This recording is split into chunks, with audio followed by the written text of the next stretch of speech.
Can the attendees see you, Clint? Or are you hidden? You're hidden? Okay. I think we'll just give everyone just a few minutes to come in before we start.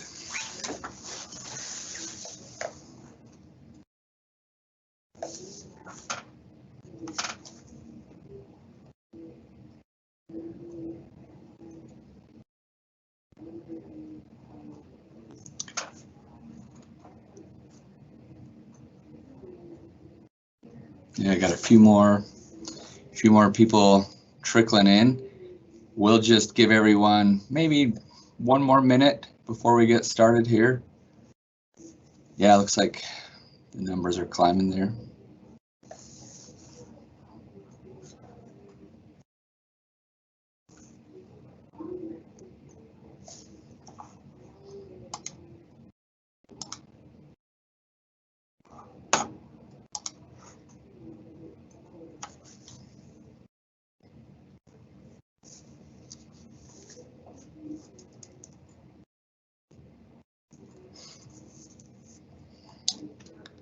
All right, well, we're recording. We're just 1 minute after noon, so we'll get started here. Well, hello everyone and welcome.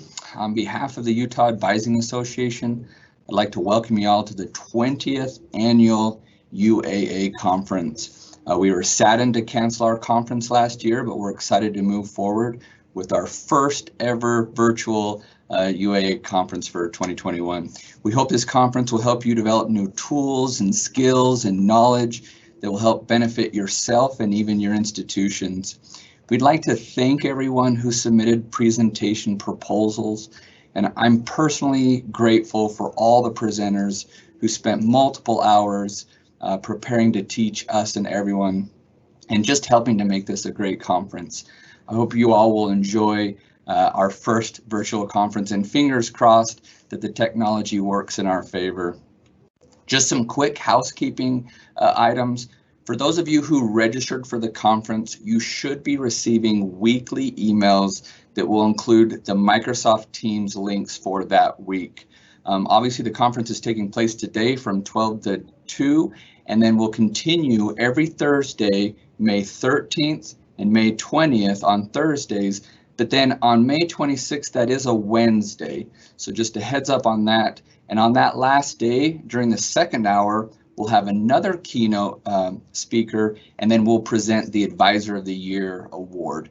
So we're looking forward to that. We're looking forward to a month-long conference.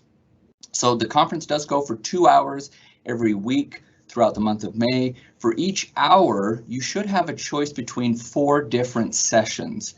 If there's more than one session that you want to attend, we're hopefully going to record everything and publish that on our Utah Advising Association website. And so we'll send that information out to all those who have registered. We're also excited that this conference is 100% free. A big thanks goes to the UAA committee, Utah Valley University, for making this virtual conference possible. So it's now my pleasure to introduce our first keynote speaker, Dr. Schramm, also known as Dr. Dave on campus and across the country.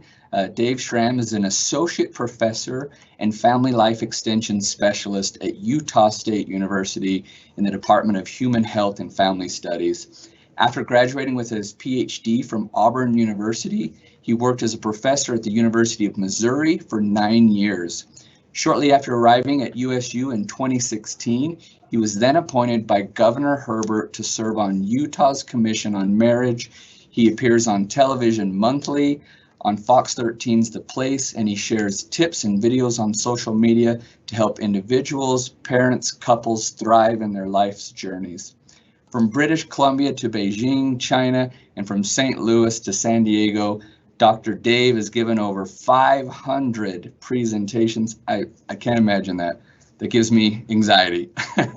He's done classes and workshops on a variety of audiences, including the United Nations and TEDx talks in Florida. He's married to his high school sweetheart, Jamie. They have 4 children, and he loves peanut M&Ms. We'll try to remember that from the UAA committee, maybe hopefully gets those to you. And the Schramm fam lives in North Logan, Utah. So Dave, we'll turn it over to you.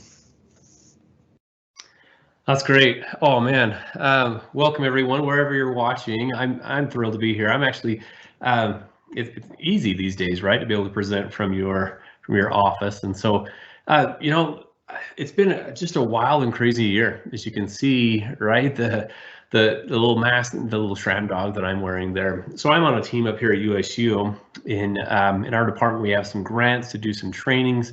And we thought, you know what, we've got to still be able to keep our sense of humor. And so we would dress up for some of our weekly meetings. So there's the little Schramm dog. We had a lot of fun with it because during all the COVID craziness, let's admit it, it was pretty easy to kind of get caught up in a lot of the stresses. And some of you had children and they came home and it was stressful. For some, it was like, oh, this is great and more family time. And then it was like, oh my goodness, we'd go check the mail 3 or 4 times a day and be gone for days at a time because it was just a lot of stress, a lot of stressful times. And including the whole mask thing, which is now, right? I don't know how you're feeling all about it. But now in the schools it still require, I'm sure the universities it still is for a little bit, but hopefully, man, we'll be able to get past this. And I think that we all need a boost. And so I hope some of the things that I share today will help you both personally and professionally. So I couldn't be a family scholar, family scientist without showing some of the funny stuff. So first off, isn't this how it was for all of us? It was like, oh, a little cup of 2020, and then ding, get caught in the eye, or Matthew McConaughey. And then by June, it was like, oh my goodness, it was crazy. It was a lot of stress. So here's the Schramm fam, and 4 teenagers. So those, I really feel bad with those with toddlers and younger kids because it's a lot more difficult and challenging for a lot of the homeschooling and being there together. Almost feeling like we're trapped. We'll get into some of that, but after like the 5-month summer break, at least for our teenagers, it was for us. It was like, oh my goodness, finally. So this is my reaction when I heard they could finally go back to school was yes and celebrate. And you can see one of our daughters there. It's been like 5 months since she wore shoes. She couldn't even find her shoes. So it was a wild time. Now, in all seriousness, now the unhappiness, there wasn't an unhappier time. Historically, this is one of the low points in our nation for happiness. And now I'm not sure how accurate Twitter is, but this is a hedonometer. So as you take a look at this, you see different events and things that have happened in our country over the last few months. And then you take a look and you notice, wow, some of the like this low points with police brutality and all this stuff that is polarizing our country. And then I found an updated one that shows, you can see when people stormed the Capitol. Again, I'm not sure how accurate Twitter is, but this tends to measure like happiness and stress and frustration as measured by tweets. So I'm not sure how they do that, but needless to say, it's been what a crazy time. So it's been bitter for many of us. It's been a bitter. So how do we become better after experiencing the bitter? And how do we help, right, the students that you work with as well to be able to feel that, because they're going through a lot, as I'm sure that you're aware, in the counseling centers that they're backed up with students seeking services and seeking the help that they need.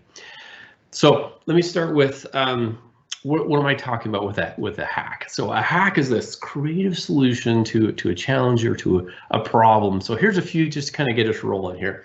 So I'm not sure if any of you have twins, but I love this one. When you can't tell them apart, you just shave number 1 and number 2 in their heads. What about this one? I know toilet paper shortage. It was a crisis in many families.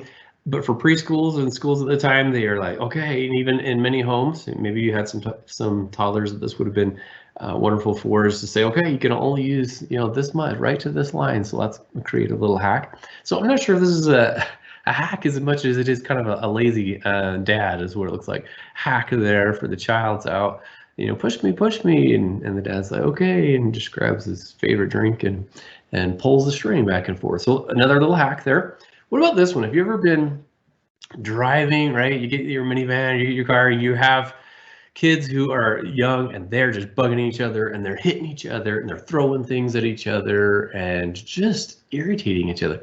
this is brilliant, right? Just stick up the old little cardboard between the car seats or between the seats, and makes road trips much easier.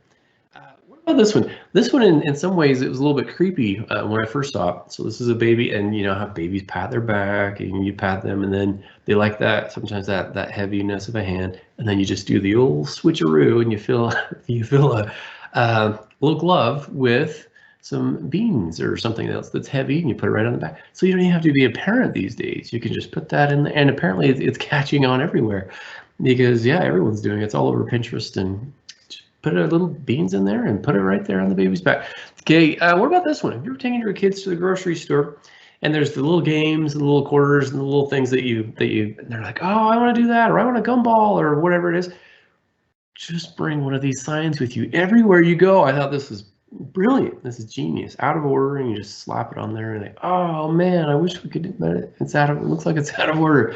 This is probably my favorite one. How many of you have your secret stash at home or even at work, and your kids find it? Your kids somehow find the secret stash, or it could be your sweetheart that finds the stash as well. Here you go. Whether it's edamame or the broccoli bag or whatever it is, you just stuff it in that bag and put it in the freezer, and they'll never find it, because who's going to go searching in that bag? Not kids, right? So this is brilliant. So that's the type of things that I'll talk about, but these are science-backed happy hacks and things that the research shows that will help us in our personal and in our professional lives.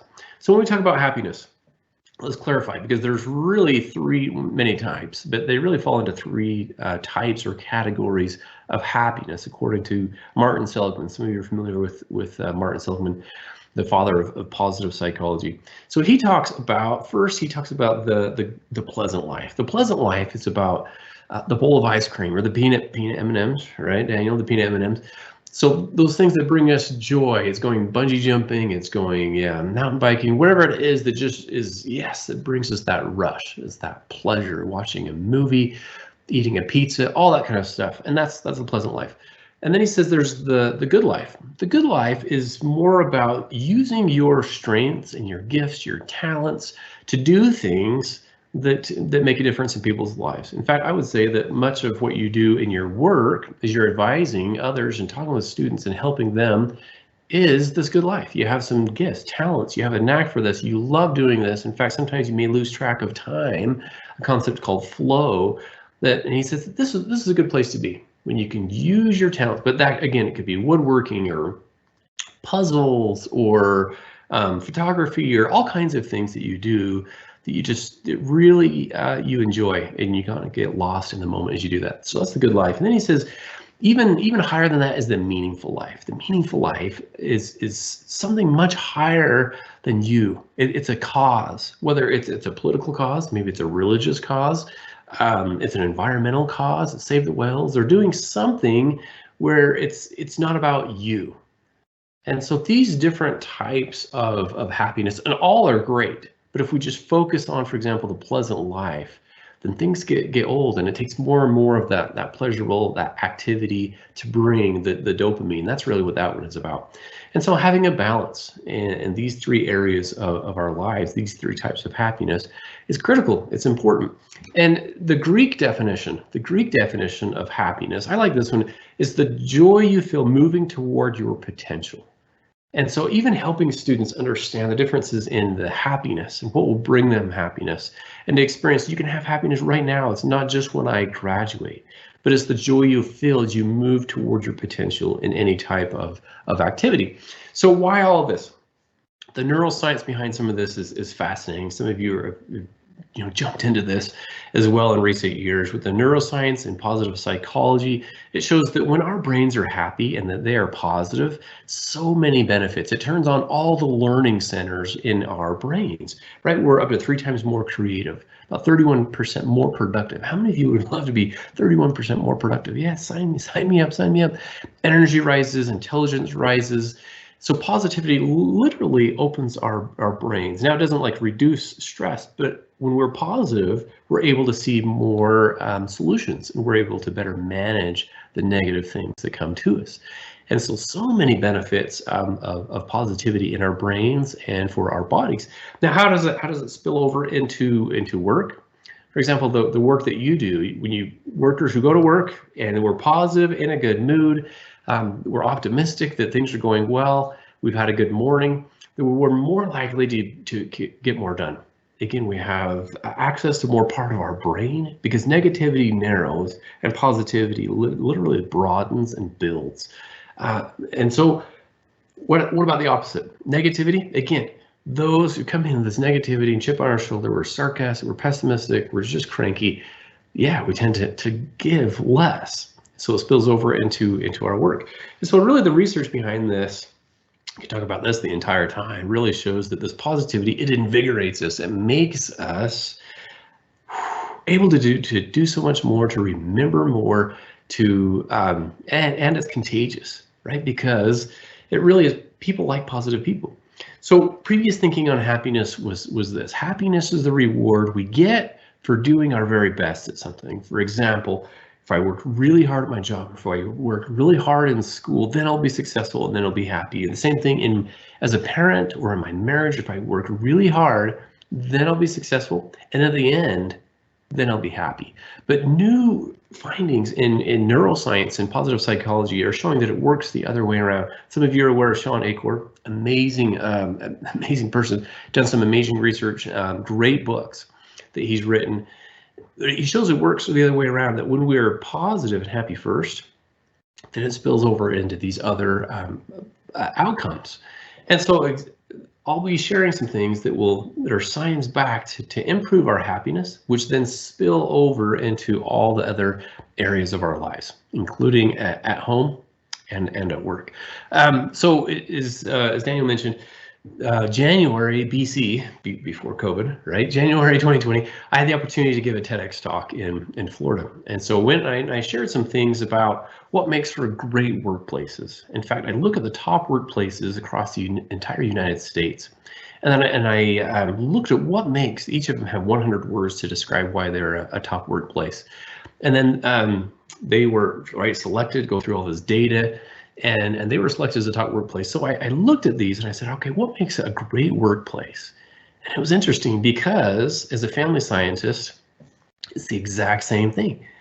It is they treat their employees like family. And so when you're treating like the students that come in with kindness, respect, as if they're family, then they're more likely to flourish and to do well. And so when your organization, when you and the other advisors, when you get together and you talk and how you treat each other, you socialize kind of outside of it all, and you have your meetings, I would encourage you to do exactly that, to treat each other with kindness, respect, and gratitude. In fact, start your meetings with a happy thought. One thing that things are going well. That's what I do with the students in my classes. I say, all right, let's start with a good news minute. And it's just 1 minute of good news. Good news that's going on. You can start with your meetings with your students. Tell me the best thing that's happened to you today. You know, what's going on in your life? Start with the positive. And it takes us on a different trajectory, different cycle. So this positivity pyramid, I adapted this from the Arbinger Institute. They're actually here in Utah. And I've adapted a little bit to for advising. Now, at the very top of this, so you can think about with parenting, with students and teachers, advisors. At the very top, there is correction. Now, it took me a long time as a parent to realize that so much of my time and energy at first as a family scientist and as a parent was on like corrections, like, hey, put that away. Hey, don't do that. Hey, get your finger out of your nose. It's those things that we're trying to correct our children, our students, and anyone else. But I thought, you know what? If I've got to do a better job of teaching, the quality of the advising, if we do a better job as advisors or teachers or as parents, then we'll be doing less correction. It'll still be needed, right? Correcting course and say, that's actually not what I said. And here's some things that you can click on or to discover, some surveys. But ultimately, underneath advising is that the students like to have an advisor that they can get along with, that they have that relationship with. And so that type of a relationship makes all the difference. Think about it. Everyone think about someone that you cannot stand, that just drives you nuts, okay? Hopefully it's not somebody in your office. But if you think about that person and they completely drive you nuts. Now, let's think that person comes up to you and says, oh, actually what you need to do here is, and they try correcting you and you can't stand that person. How well does that go over? It does. As soon as they walk away, 100% chance of an eye roll. Roll your eyes, and then you're like, oh my gosh, this idiot. This person drives me nuts. Because we're not open to those people who we don't have that relationship with. So immediately building that relationship starts with smiling, welcoming them in, and then underneath that is being a positive and happy person. That's really fundamentally of what all this is. Now, here's a little homework assignment. If you have children, grade school, high school, right? We have our high schoolers. We have 4 teenagers, and I'll ask them. So this is a little quiz for you. Ask them who their favorite teacher is at school, and then ask them why. Ask them what makes for a great teacher, and just listen to them. Because if your kids are like my kids, they will say, "Oh man, he's so funny." That's one of the first things that they say, and then he's kind, he's nice, he doesn't yell, and he's caring, he's flexible. All those types of things make what our students feel are great teachers. It's the same thing as people. So positive, happy, funny people. That's it. So this is fundamentally it's this. Students like happy advisors. They do. And in fact, they're judging as soon as like the first meeting, they're immediately make this judgment. They're judging what you're wearing. They're judging your hair, your style, whatever. All of this make immediate judgments. And so make that first impression really count. Okay, let me back up a little bit. Let me provide some more context for what I'm about to say next. And that is each of us have and are born with 3 fundamental human needs. We all have these same 3 needs. And the first need is safety.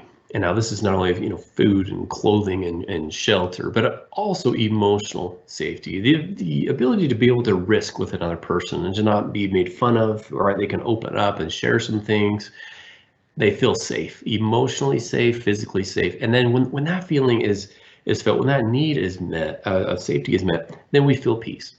Now, the second need that we all have is satisfaction. We all love doing things that bring us happiness, that pleasure, whether it's the bowl of ice cream or whether it's doing something kind for someone else.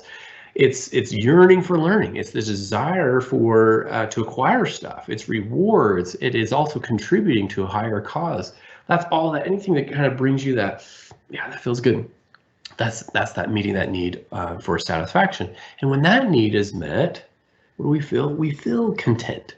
We feel like, okay, yes, I feel like I came in asking some questions of my advisor and I'm satisfied with that. Have you ever thought, what does that mean that they're satisfied with that? That they have the answers, they came in with questions, they feel like they have a better direction, they came in with a need. And the third need that we all have is connection. We're all born with this longing for belonging, this craving for connection with other people. And how is that met? This is not rocket science, right? It's family science, it's kindness, it's gratitude, it's support, it's love, appreciation, all these things that create this feeling of, yeah, connection.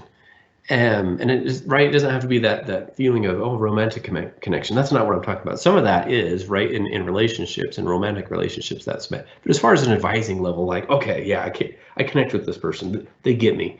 They're not judging me, and I feel like I connect, and I feel like I'm safe here. And when that need is met, it's a feeling of love, or at least like this. Okay, yeah, this is going to work. Now the pandemic. Think back. What did the coronavirus do to all 3 of these needs?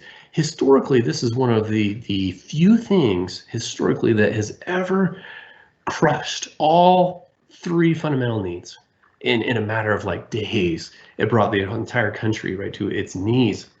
Safety, that's the most obvious with masks and keeping safe so you don't get sick. Satisfaction, can't go out any longer and do fun things. No more date nights, no more movies out. You can't go bowling. Our kids can't go out with their friends and do fun things and get into trouble. And connection. Oh my goodness, we can't see our parents or grandparents, our kids' friends can't see their friends. Can't go to church. All those types of things where we are isolated now. And now what did that do?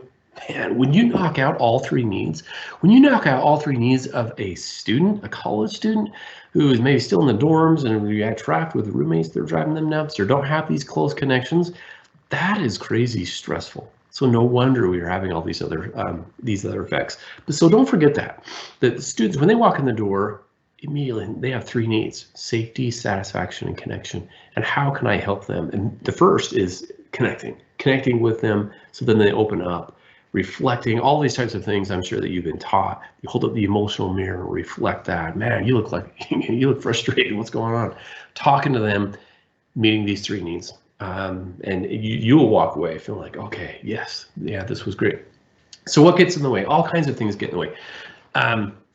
Barriers to positivity. What are many of them? I mean, it is anything from sickness to stress to mental health struggles to they're just tired. HALT, hungry, angry, lonely, tired. Have you heard that one? Hungry, angry, lonely, tired is HALT. And of course, the pandemic comes along and just, man, it crushes. It does a ton of, just brings on all this stress, which is a barrier to positivity. Another one is technoference. Technoference is when technology interferes with face-to-face relationships, and technoference is really wreaking havoc on us today. In fact, in record numbers. So I remember a conference, again, this is BC, before COVID. I remember I was presenting in San Diego. So I get the Schramm fam, get the Schramm van, and we head to San Diego and I present. It's a great time there in San Diego. We go out to a restaurant, we sit down, we eat, and then I look over and I see a father and son. I think, oh, how great. As a family scientist, I observe all these interactions and things that are going around me, and this father said, and then the dessert comes, and what happens?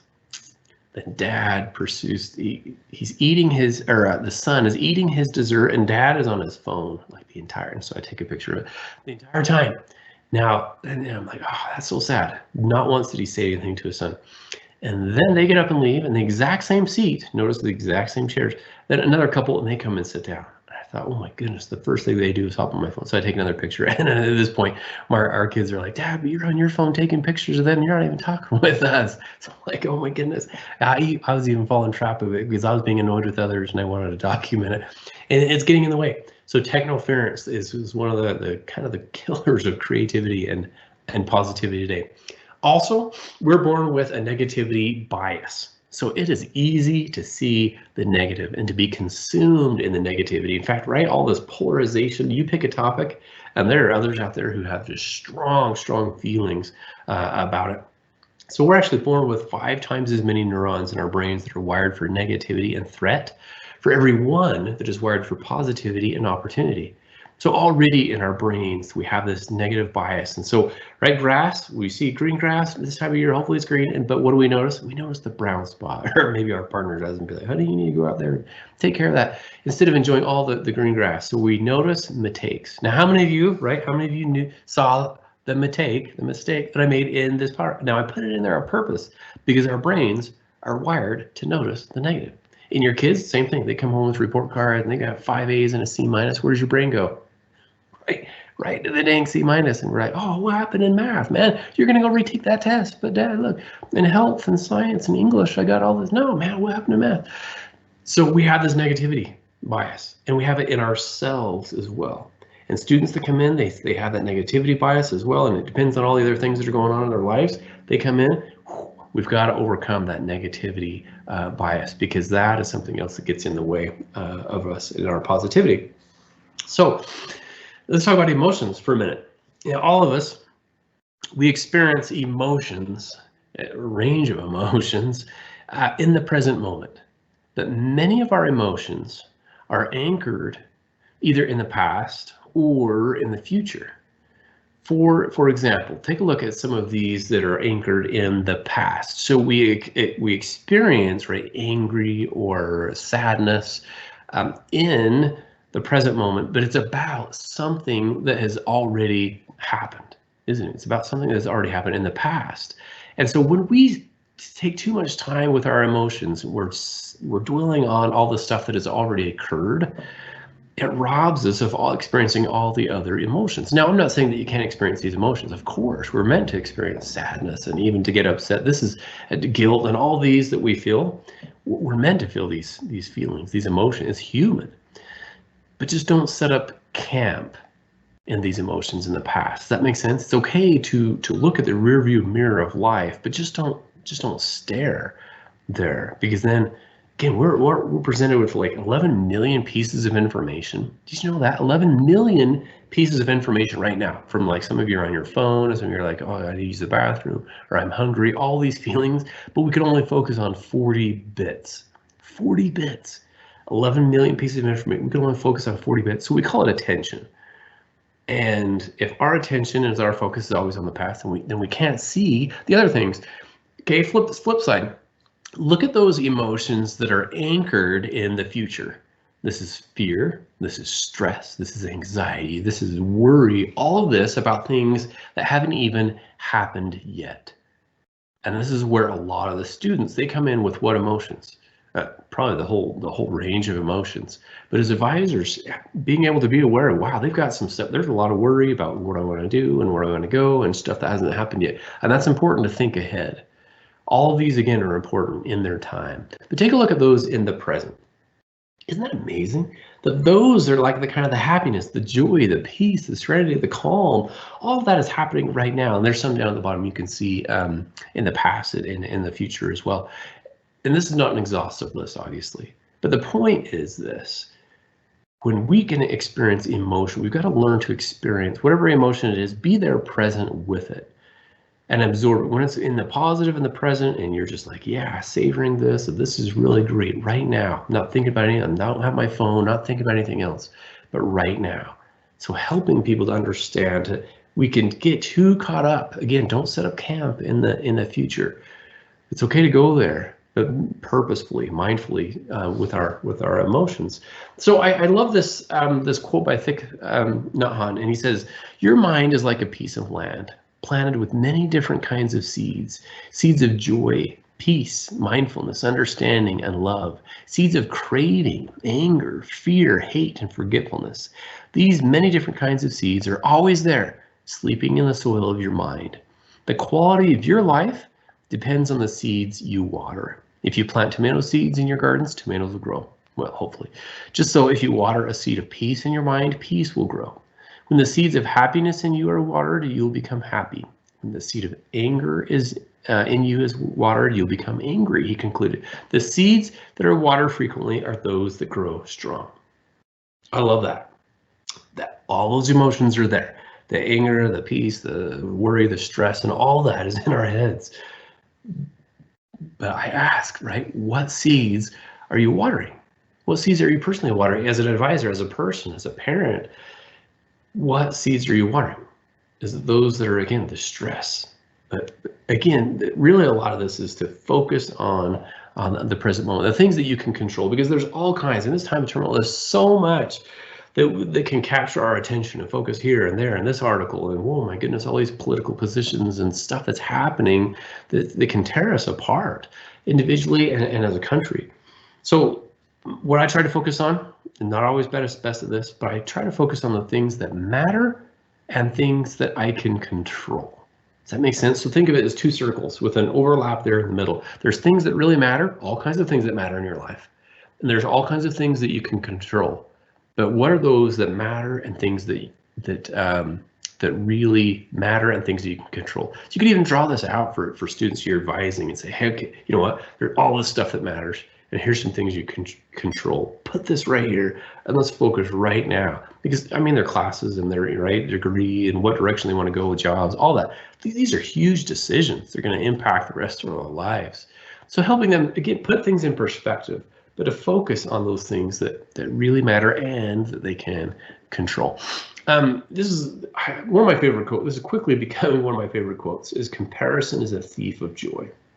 Now, whether that is a student that is comparing their grades or their degree or their job or their whatever it is of theirs with other students or their other advisor or my siblings or others in their class or their roommates, any of this, as soon as they start comparing, man, it just sucks the joy and the happiness right out of them.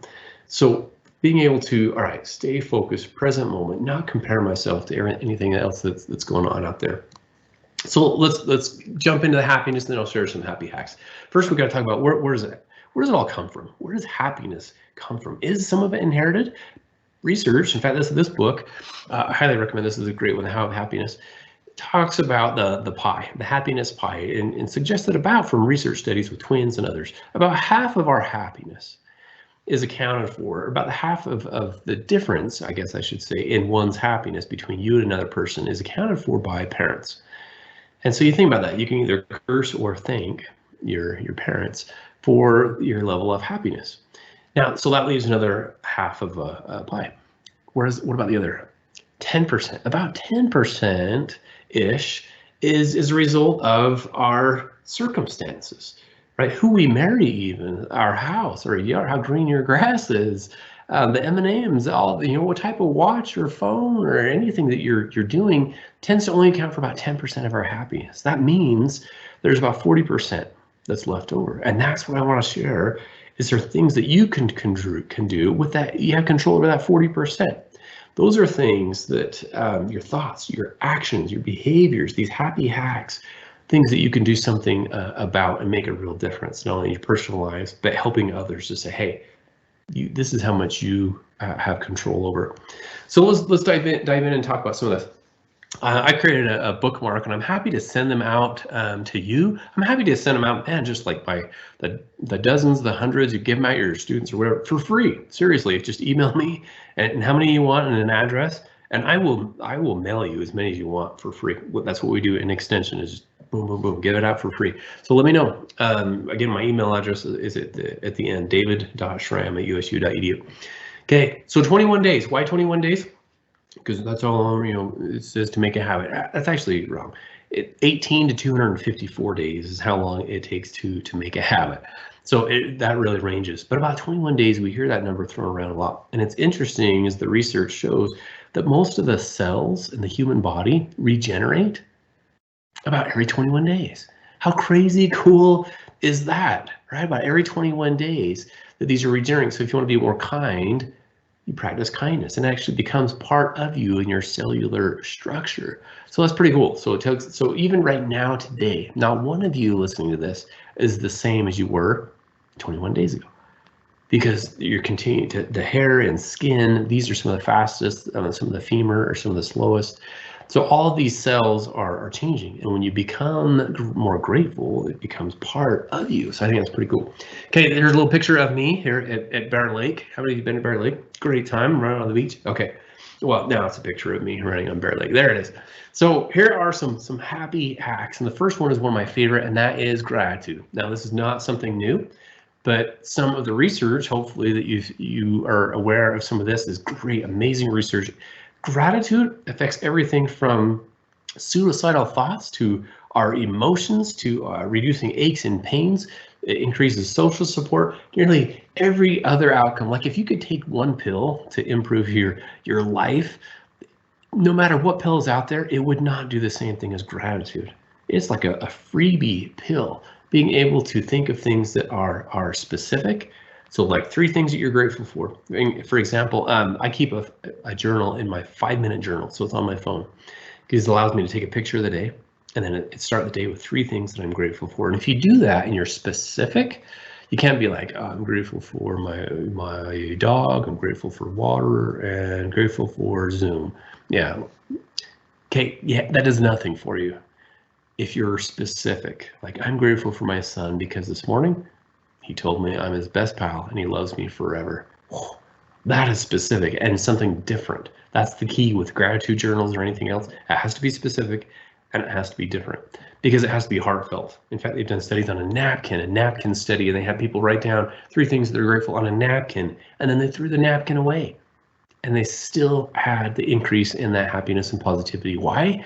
Because it's not the actual job of keeping it in a journal, which I suggest is still good, but it's the process of your mind going through the things that you're grateful for.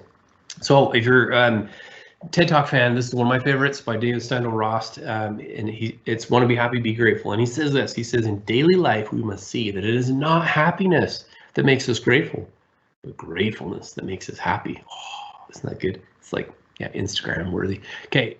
That was good. Here's my favorite. He says, gratefulness is the key to a happy life that we hold in our hands. Because if we are not grateful, then no matter how much we have, we will not be happy. Because we will always want to have something else or something more. Oh, that's so good, isn't it? Super good. I remember a professor, BYU professor taught, and he said this. He said, you can never get enough of what you don't need, because what you don't need will never satisfy you. It's like, oh, that is awesome. I'll say it again. He said, if you can never get enough of what you don't need, because what you don't need will never satisfy you. So you can keep going and going on it, whether it's video games or Fortnite or pizza or pornography or anything. If you don't need it, it'll never satisfy you. All right, smiling. Everybody smile. Look at the good old camera and smile, even though your camera's rough. Okay, that was probably fake. But smiling turns on, right, the dopamine. The receptors, it releases dopamine, turns on all the learning centers of the brain. The 10-5 rule is simply this. When you're within 10 feet of somebody, you smile. Now you have masks on, so now it's a pain.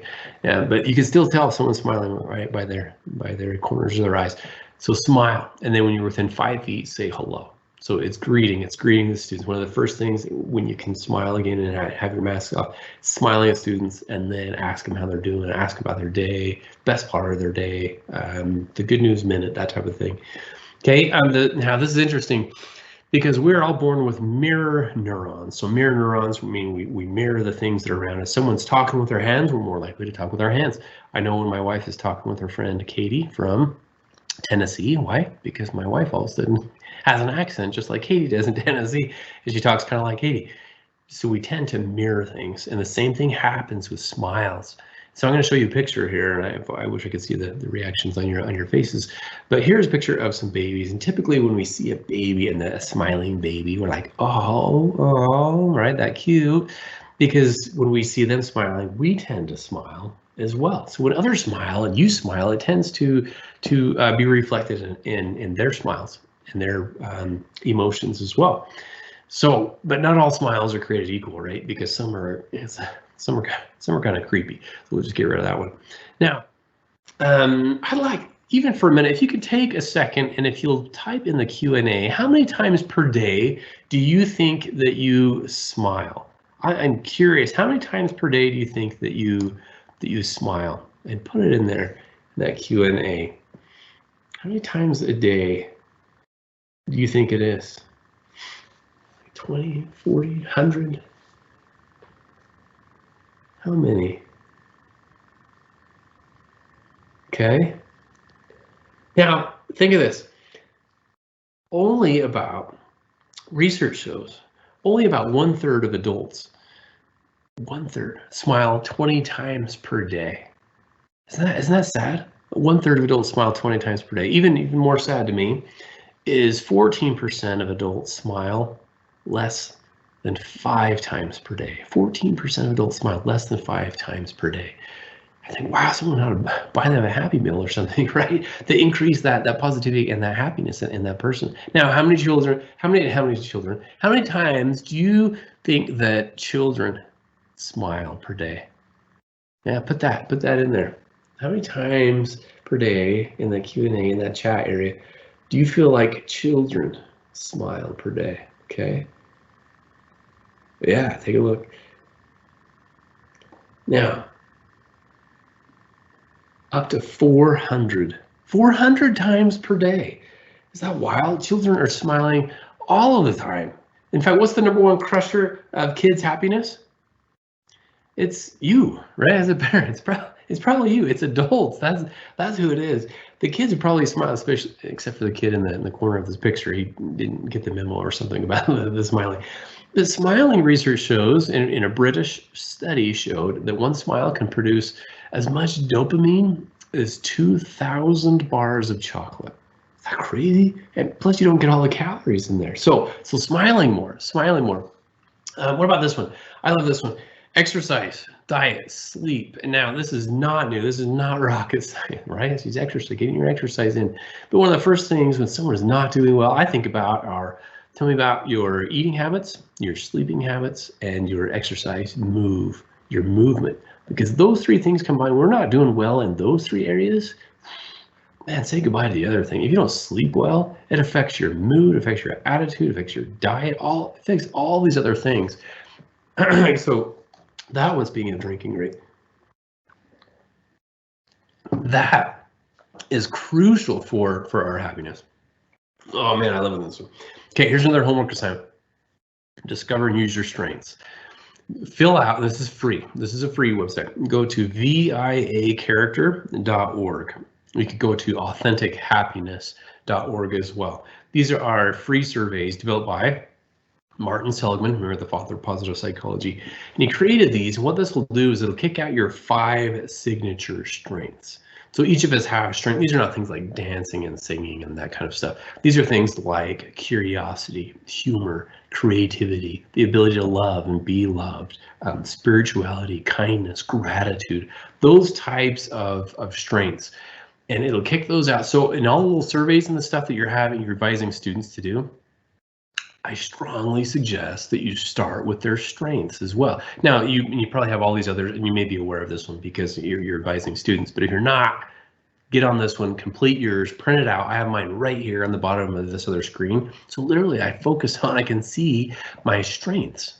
All of us are aware of our weaknesses, right? Remember the negativity bias. We know we focus on the negative stuff and our weaknesses. So helping students to focus on their strengths. What are your signature strengths?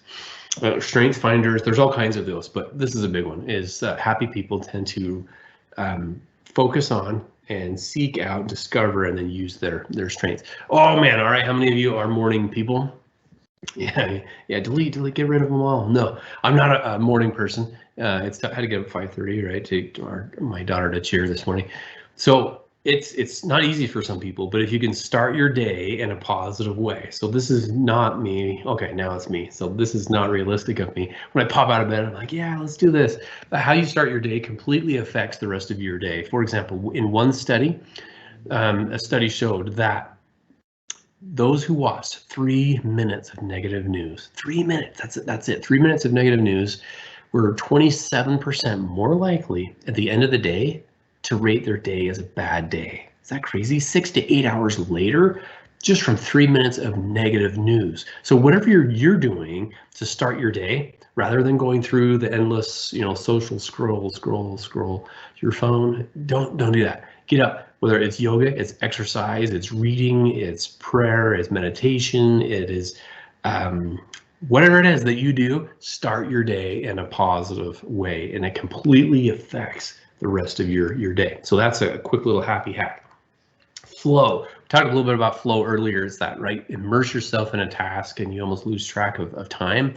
It's getting in the zone when you're like in the players, athletes often call it getting in the zone, and you can't even hear the crowd or anything else. You're just so dialed in. And it's all kinds of activities, from gardening and playing piano, reading a book. This type of stuff is so good for us. So Mihai Csikszentmihalyi, that's who discovered and talks about flow. He says it's a state in which people are so involved in an activity that nothing else seems to matter. The experience is so enjoyable that people will continue to do it, even at a great cost, for the sheer sake of doing it. And then he says the best moments in our lives are not the passive, receptive, relaxing times at home on Zoom. Well, he didn't say that. The best moments usually occur if a person's body or mind is stretched to its limits in a voluntary effort to accomplish something difficult and worthwhile. Oh, I love that. So what is that for you? That you just get in the zone, you love doing, that you need to make more time for in your life. So getting into flow. Man, meditation, mindfulness, this is blown up. So this is nothing new, but the research and science is finally catching up to this age-old practice of meditation, mindfulness. It actually, research shows, it increases the thickness of the gray matter in our brains.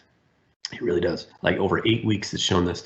And we want gray matter. Gray matter is focus and attention and empathy and compassion. Many of us especially need focus and attention, being on like Zooms and these broadcasting, these virtual types of presentations. Okay, so I've been going on and on and on, and I guarantee that some of you have your minds have wandered, right?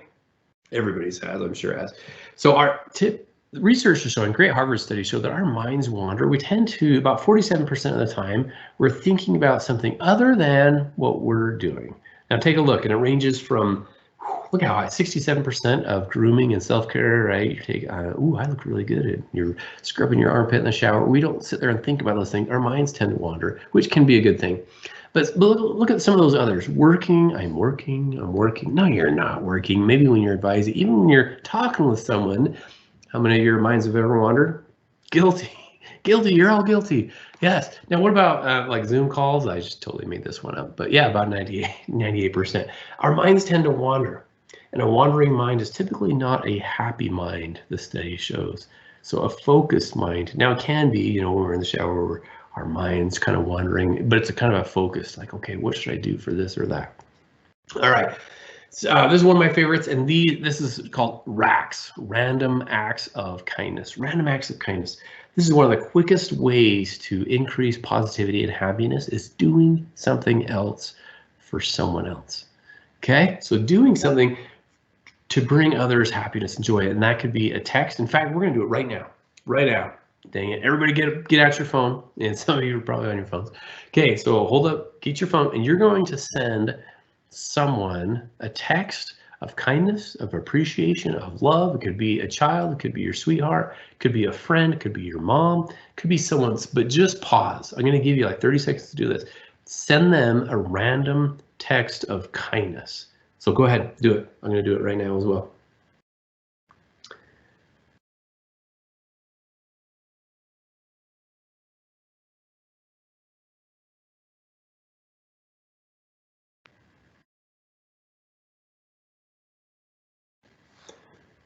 Okay, now some of you will get a text back.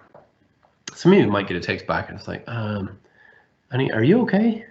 Because it's just like this random text out of nowhere and you're like, I just want to let you know I love you so much. Like, hey, don't do anything dumb. Some of you might not get a text back right now, but think about this. And this is the hack. It's called text 2 before 10. Text 2 people before 10 a.m.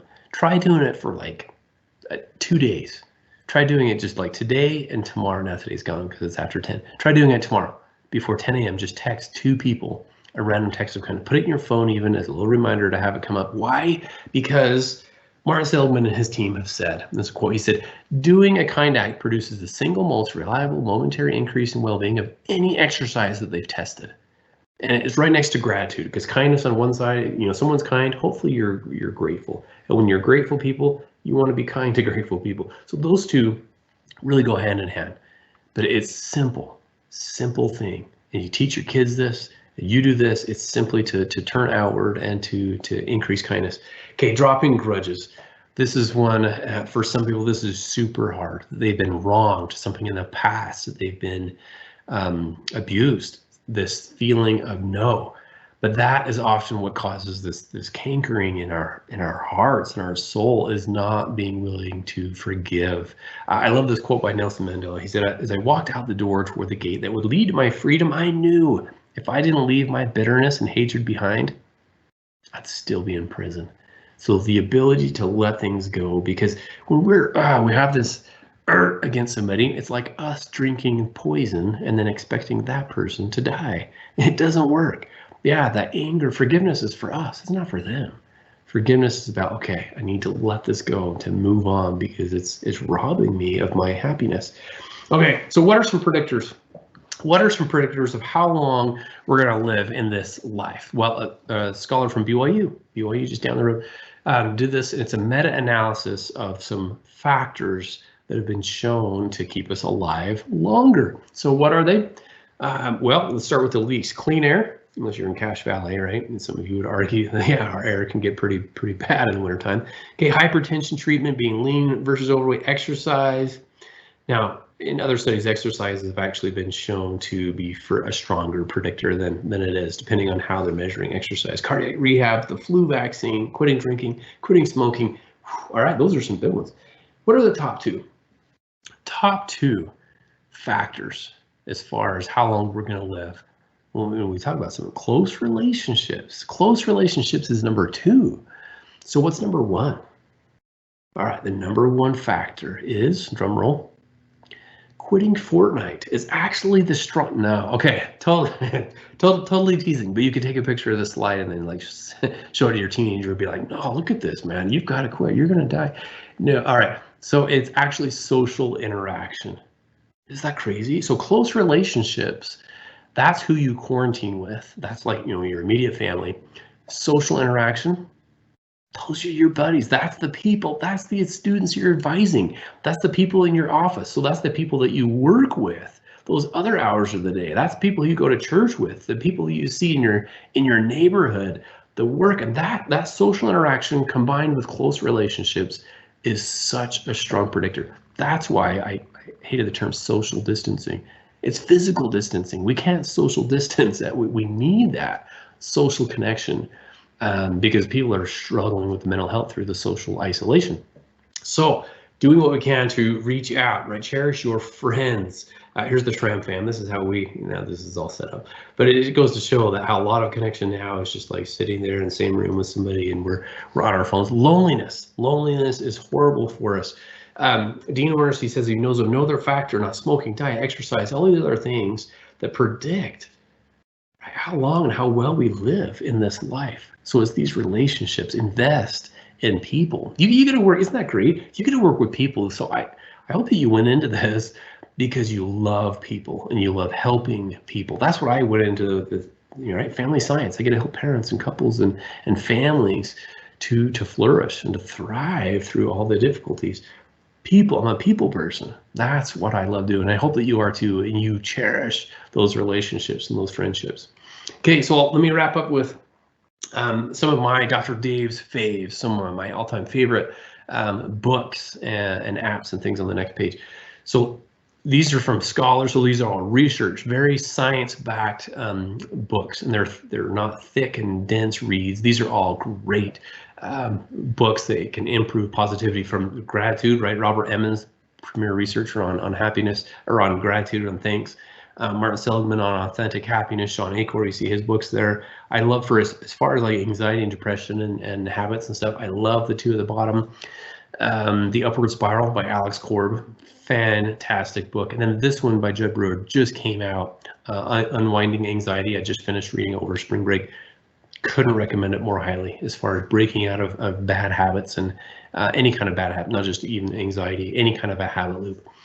Blinkist, if you're not familiar with Blinkist, it takes all these great books out there and it boils them down. It gives you the 15-minute version, and it's called Blinks, and it just goes through, kind of summarizes the book in about 15 minutes for you. And if I really like it, then I'll buy the book. But I'll be on the treadmill and I'll just listen to a Blinkist book. And I've listened to over 200 of these, and so it's just a way to keep up, to learn new nuggets without diving in and be like, oh, I have no time to read, all these dozens of books. You'll love Blinkist. Here's some more, some of my favorite apps. You've heard probably of Calm and Headspace, and those for mindfulness. I love some of these others like Live Happy Now, The Science of Happiness. It takes a look at some of the scholars in this area of positivity and neuroscience, positive psychology and gratitude, kindness, all these areas. And it interviews them, and it has their great science-backed just information. So these are some of my faves as far as kind of listening and learning on the go and thriving as you're driving. All right, let me wrap up with this. Have you ever had that day, those who have children, have you ever had that day where you just can't get your kids to bed fast enough? You're just like, oh man, you're driving me nuts. So I had one of these days I had many of these days. When I was at the University of Missouri, I was there for 9 years, and I remember coming home and I was just like, I am done. Have you ever felt like I'm done being a parent? Today, I'm checked out. I'm done being a parent, right? Get your own dang sandwich. And you're just frustrated. It was one of those nights, putting the kids to bed, brush your teeth, and they keep coming out. I need another story, no more stories, and I need a drink, no way, and throwing water on them and stuff. No, I didn't do that. But you just can't keep them in their beds. You're like, okay, I'm gonna bungee cord your door shut, and then finally you're like, $20 bill for those who stay in their beds. Please just stay in your beds. And so it was one of those, and I marched back to my room, and I'm like frustrated as a dad. I'm like, they won't stay in their beds. And less than 5 minutes later, what do I hear? Doom, doom, doom, doom, doom, doom, doom. These footsteps coming down the hall. And then I'm like, wait for it. And then I hear this noise on the door. I'm like, what is that? And I said, get back to your room. And I hear down the hall. I open the door and there's a note. There is a note taped to our door. And this is the picture of the actual note. So I took a picture of it and here it is. And this is from our 8-year-old daughter. And she says, thanks a lot. I know it can be hard being a mom or dad, but you got to stick with it. I just thought, oh my gosh, right, Dr. Tate, parenting expert and 10 years of schooling, and I don't make mistakes. So just insert that in there, right? So I know it could be hard being an advisor, but you got to stick with it. Then on the side, it says, look on back. And so I flipped the note over, and she says, don't worry, we still love you. And so I think, I hope that some of the things that I've shared today, some of these little happy hacks, don't try to do all of them, but if you'll try to implement, maybe it's a new start to your day. I just tried one that I love, and it was a no scroll till noon. No scroll till noon. Instead of waking up and scrolling on this sucker and on social media and that email and stuff, work stuff, that's not what I'm talking about.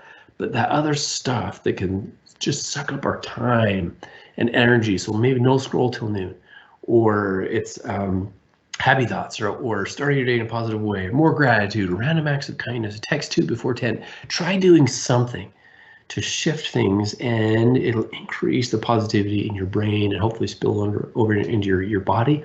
And the families and the students, as you advise, I hope that they'll be able to kind of feel that from you and be able to share some of this for them. So I mentioned I'm happy to send you bookmarks. There's my email at the bottom. There is david.schramm@usu.edu. Feel free to send me an email. Let me know how many bookmarks, if you want me to send a bunch, you can give out in in your office to students or others who come. And it has some of these happy hacks on this front and back of this bookmark. So, oh man, I hope it's been helpful for you. I am like, yeah, it's right on the dot of this. So I'll send it back to you guys.